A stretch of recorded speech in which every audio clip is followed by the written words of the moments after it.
ஒவ்வொருவருக்கும் கடவுள் ஒரு ஒரு வரத்தை கொடுக்கிறார். ஆனால் பல பேர் ஒழித்து வைத்துக் கொள்கிறார்கள். எதிர்காலம் எப்படி இருக்குமோ என்கின்ற அந்த தைரியமின்மை காரணமாகவும் பலர் ஒதுங்கிக் கொள்கிற சூழ்நிலையை நாம் தொடர்ந்து பார்த்துக் கொண்டிருக்கிறோம்.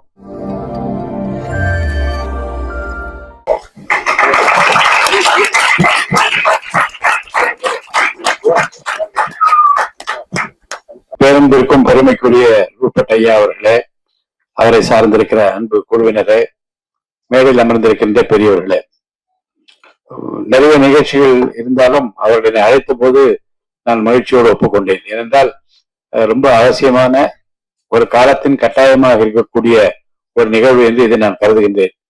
ஏனென்றால் சுவிசேஷம் அறிவிக்க கூடாத ஒரு காலம் என்று வந்திருக்கிற அந்த காலத்தை நோக்கி விரைந்து கொண்டிருக்கிற இந்த சமூகத்தில் இந்த படம் நிச்சயமாக மக்கள் மனதை தொடுகிற ஒரு படமாக அமைய வேண்டும் என்ற விருப்பத்தையும் வாழ்த்துக்களையும் தெரிவித்துக் கொள்கிறேன்.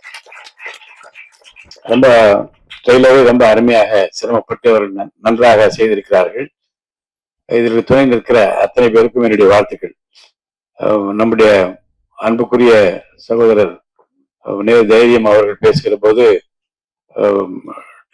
டெஸ்டட் ட்ரஸ்டட் என்று சொன்னார்கள். நான் சொல்கிறேன் டேஸ்டட் இட். அதை மற்றவர்கள் நான் சொல்ல வேண்டும்.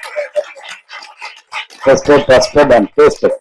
கர்த்தர் நல்லவர் என்பதை ருசித்து பாருங்கள் என்று வேதம் சொல்கிறது. ருசித்து பார்த்த காரணத்தினால்தான் மேடையிலே நம்மாலே தைரியமாக அதை பற்றி ஓங்கி கொள்ளெழுப்பி சொல்ல முடிகிறது. இந்த செய்தி ஒவ்வொருவருக்கும் கடவுள் ஒரு ஒரு வரத்தை கொடுக்கிறார். ஆனால் பல பேர் ஒழித்து வைத்துக் கொள்கிறார்கள். நாம உண்டு, நம்ம பிள்ளை உண்டு, நம்முடைய குடும்பம் உண்டு, தேவையில்லை என்று நினைப்பவர்களும் அல்லது அச்சம் காரணமாகவும் எதிர்காலம் எப்படி இருக்குமோ என்கின்ற அந்த தைரியமின்மை காரணமாகவும் பலர் ஒதுங்கிக் கொள்கிற சூழ்நிலையை நாம் தொடர்ந்து பார்த்து கொண்டிருக்கிறோம். 25 ஆண்டு காலமாக நாடகம் தொடர்ந்து நடத்தினார். ஒரு முறை நான் சென்ட் ஜார்ஜஸ் ஸ்கூல்ல நடந்த ஒரு நாடகத்திலே வந்து கூட நான் அவர்களை பார்த்ததாக எனக்கு நினைவு இருக்கிறது. ரொம்ப அற்புதமாக அதை எல்லோரும் நடித்து காட்ட ஒரு அர்ப்பணிப்பு உணர்வு, ஒரு தியாக உணர்வு. ஏதாவது ஒன்றை சாதிக்க வேண்டும் என்று நினைவுக்கு போக வேண்டும் என்றால் வேற எங்கும் போக முடியாது, நினைவுக்கு தான் போக முடியும். உங்கள் பயணத்தில் நீங்கள் எடுத்திருக்கிற அந்த லட்சியத்தில் தொடர்ந்து பயணிப்பது எவ்வளவு சிரமம். திக்கு வாயும் அந்த நாவமுடனா இருக்கிற என்ன செய்வேன் என்றால் பேச வைப்பார், அற்புதங்களை காண செய்வார்.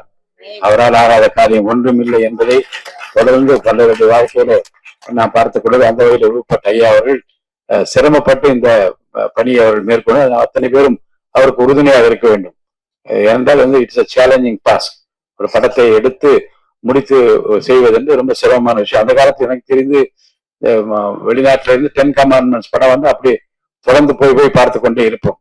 பல செய்திகளை தாங்கி வருகிற பல படங்கள் தான் பின்னாலே வந்தது. ஆனால் இப்போது இங்கே இருந்து நம்மளிடம் இருந்து இந்திய நாட்டு மக்களுக்கும் சரி உலகமெங்கும் இருக்கக்கூடிய மக்களுக்கு இந்த நற்செய்தி அறிவிக்கிற அந்த பணியில் எல்லாருக்கும் ஒரு பங்களிப்பு இருக்க வேண்டும். அப்படி பங்களிப்பு இருந்தால்தான் மிகப்பெரிய மகத்தான வெற்றி அவர்கள் பெற முடியும். அந்த பங்களிப்பில் உதவுகின்ற கரத்தோடு என்னுடைய பணியும் இறைவனுக்கு சித்தமானால் இருக்கும் என்பதை நான் இங்கே அன்போடு தெரிவித்துக் கொண்டு இந்த குழுவினருக்கு என்னுடைய நல்வாழ்த்துக்களை தெரிவித்து, நீ விசுவாசித்தால் தேவனுடைய மகிமை காண்பாய் என்கின்ற அந்த வசனத்தையும் அவர்களுக்கு நான் சொல்லி, விசுவாசத்தோடு துவக்கப்பட்டிருக்கிற எதுவும் தோற்று போகாது, வெற்றி பெற செய்கிற இறைவன் நம்மோடு இருக்கின்றார். உங்களுக்கு வாழ்த்துக்களை தெரிவித்து விடைபெற்றுக் கொள்கின்றேன். நன்றி.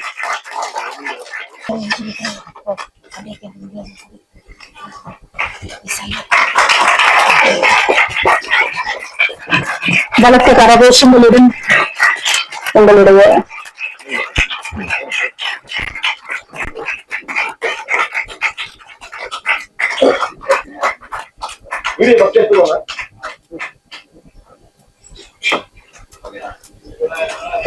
Foto.